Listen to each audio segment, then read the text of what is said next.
So we've dealt with the law of sines, and today we're going to deal with the law of cosines. Remember, the whole point of both of these laws is to be able to find sides and angles of triangles that aren't right triangles using some trigonometric functions. Now, unfortunately, we don't have enough trigonometry background for me to be able to prove the law of cosines for you like I did earlier with the law of sines. But in this case, I've given you a couple of possible circumstances where you'd use law of cosines. One is this one right here, where you have a side angle side given to you, and another where you have three sides given to you. These are both opportunities where you can use law of cosines with a side angle side or side side side. Now the law of cosines states the following. It says the side C is equal to the sum of the squares of the sides A and B minus 2 times the product of sides A and B times the cosine of C. Now there are a couple of things to note here. A, B, and C are all relative. What's important is this is a side and its opposite angle on alternate sides of the equal sign. And these are the other two sides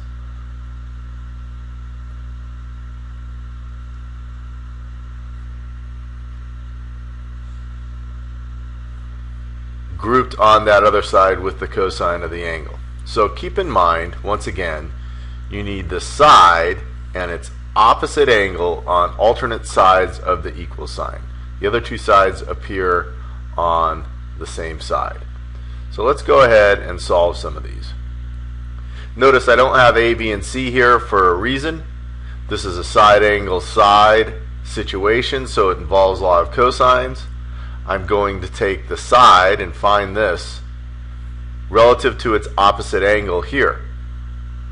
So I'm going to state that x squared, there's the side, is equal to the sum of the squares of the other two sides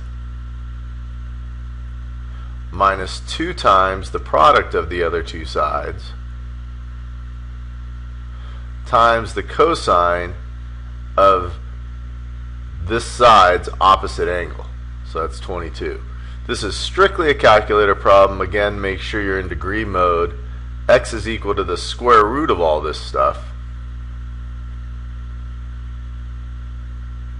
which is 14 squared plus 20 squared minus 2 times 14 times 20 cosine 22.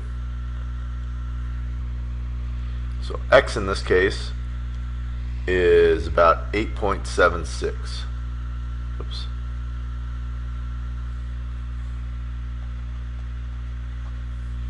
Let's do another. So they want us to solve the triangle now, which means find all the missing sides and all the missing angles. Let's go ahead and set this up. We'll say we have a 70-degree angle here for A. We'll have B right here, and that's a capital. It's 480. And side C's here, that's 520. And the first thing we're going to do is we're going to find side A.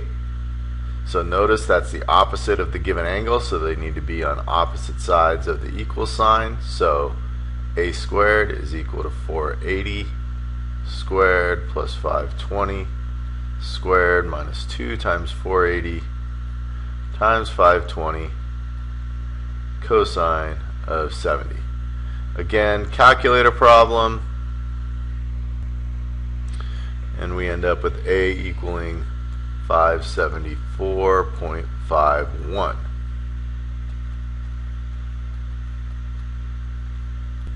So since we're asked to solve triangle ABC, we have to find the missing angles, and to do this we can use law of sines since we have two sides and an angle, which is a perfect setup for law of sines.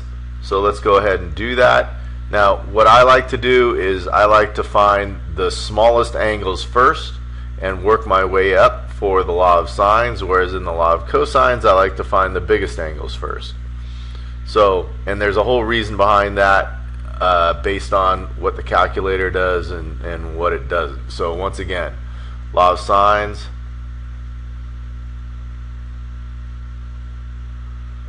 Find small angles first.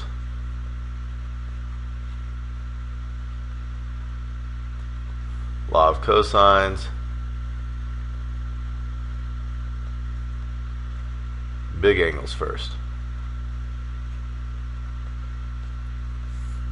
So, smallest angle is going to be opposite the smallest side, so that's B. So I'm going to find the sine of B over 480 is equal to sine of 70 over 574.51. Done this problem several times. The arc sine of 480 sine 70 over 574.51.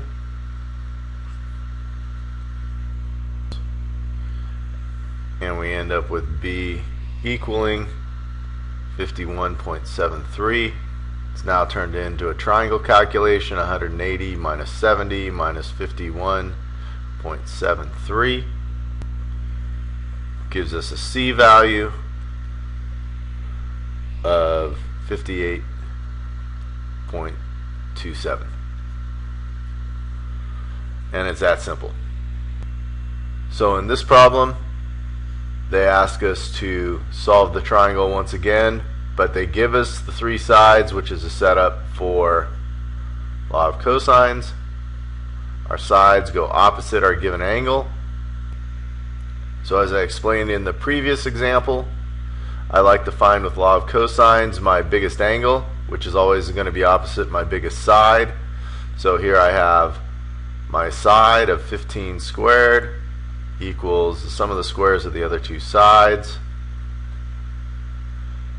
minus 2 times the product of the other two sides times the cosine of that side's opposite angle, so C.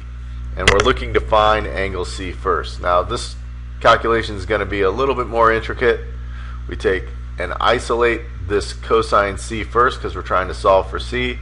So I take 15 squared minus 12 squared minus 13 squared.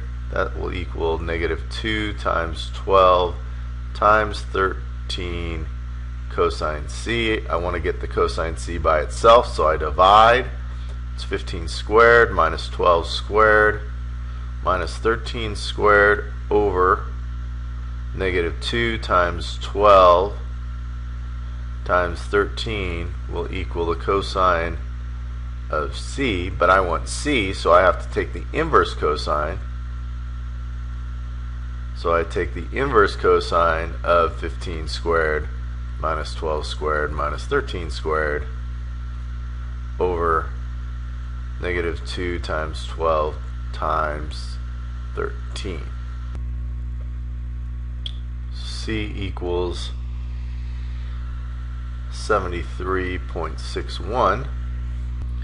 And next we can use law of sines to find angle B.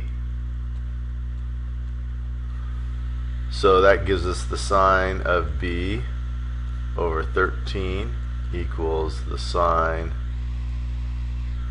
of 73.61 over 15. B will equal the inverse sine of 13 sine 73.61 over 15, and B is equal to 56.24. And now we have triangle problem. 180 minus 56.24 minus 73.61 gives us 50.15 for angle A. And once again, we've solved the triangle. So in this case, here's the ground, here's some fictional tree leaning like so. We're going to attach a strap to the tree and pull it back in the other direction. They give us some values to use. We've got a 6-foot strap 4 feet from the base of the tree up 3.5 feet. And we want to know how far from the vertical the tree was leaning. So basically what they're asking is they're asking for an angle measure. And that angle measure is going to be this right here. Now, in order to figure that out, we know this is some angle measure from 90 degrees. So if we can find the whole measure here, I'm going to call this angle x, then we can subtract from 90 and get how far from the vertical we were. So let's calculate angle x. Alright, we have the opposite side, which is 6 squared, equals 4 squared plus 3.5 squared minus 2 times 4 times 3.5 times the cosine of angle x. We've just done a problem like this, so this is 6 squared minus 4 squared minus 3.5 squared over negative 2 times 4 times 3.5 equals the cosine of x. Take the inverse cosine of whatever this value is here to get x. And x ends up being 106.07 degrees. I want to know how far from the vertical that is, so if I subtract 90 from that, I end up with 16.07 degrees from vertical.